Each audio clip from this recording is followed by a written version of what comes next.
આપણા જીવનમાં સદગુરુ આપણને અપનાવે એના માટે આપણે શું કરવું જોઈએ? કોઈ સંત, કોઈ મહાત્મા, કોઈ સાધુ, કોઈ સતી આપણને અપનાવે, કારણ કે આપણે પહોંચી શકીએ એટલી ક્ષમતા નથી એ તત્વ પાસે. એ જ આપનું વરણ કરે. એના માટે થોડીક પાત્રતા નિર્માણ કરવા માટે સંતોએ કેટલાક ઉપાયો બતાવ્યા.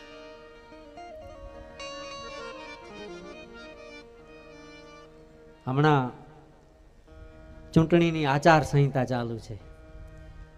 એ તો 1 મહિનો હોય, 1.5 મહિનો હોય, પણ જેણે રામ કથાને હૃદયમાં ધારણ કરી એના માટે આખું જીવન આચાર સંહિતામાં ગુજરતો હોય છે.